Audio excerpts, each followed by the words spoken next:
Party gang in Washington to keep hate baiting against Muslims. Congressman-elect Allen West, who made despicable comments about Muslims during the campaign, says we should start profiling, but call it something else. We need to focus our efforts and focus our national security efforts and not come up with a lot of these somewhat seemingly knee-jerk reactions that we're seeing with this pat-down procedure. And once again, I think that we need to understand, define who the enemy is first and foremost, and then make sure that we have the security apparatus and procedures in place. Do you think profiling is appropriate? I don't call it profiling. Let me tell you, I call it trend analysis, because having been a commander in the battlefield, what you look for are trends, and you focus your resources on those trends. You know, profiling has become this negative connotative phrase. Joining me now is New York Congressman Jerry Nadler, whose district includes Ground Zero. Congressman, good to have you with us tonight. Good to be here. What is your response to that answer right there on Meet the Press from yesterday? Well, I obviously don't like profiling, and I certainly don't like the Patriot Act, and I certainly don't like the torture that still has been unpunished. I must say I also don't like the automatic application of these scanning machines. When you have a real reason to suspect a person of something, then maybe you can use it then, but they are too intrusive. And I also worry about the radiation risk, frankly, especially for frequent flyers. I don't want to think it's right to expose people to constant radiation. Okay, do you want to stop the pat-downs? Or is this where we are in America right now, in a deterrent? Well, I'd like to find some alternatives to the pat-downs. Those pat-downs are extremely invasive of privacy and extremely not irritating. It's not enough of a word to people, especially people who are sensitive. They touch all the private parts of a person. They're very invasive. Do you want them to back for example, off? You want the TSA to back off? No, I'd like to see them use alternative technologies. For instance, trace portal detectors, which are being used in some areas. And I also know that these machines were rejected after a 4-year tryout at Heathrow Airport in Britain.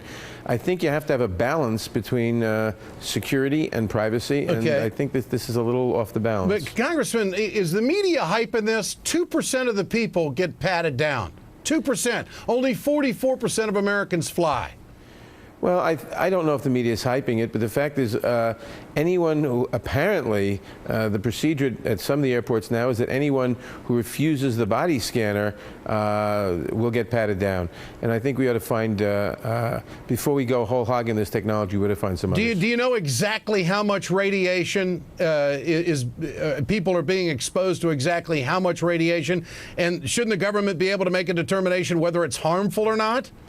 Well, I've always taken the position that any radiation is harmful. The only question is and that there are no safe bottom limits, that it's all a question of statistics. Yeah. If you expose 20 million people to minimal safe radiation, somebody will develop cancer, maybe only 1 or 2. But Congressman, what about the outrage from the public? The way the comments I hear on talk radio, there's a big conversation in America that it's too intrusive, that it's humiliating.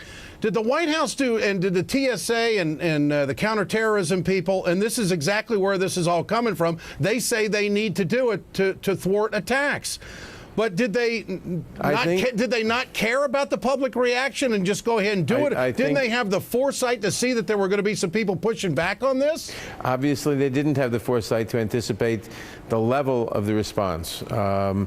And you see this in bureaucracies all the time. That's not surprising.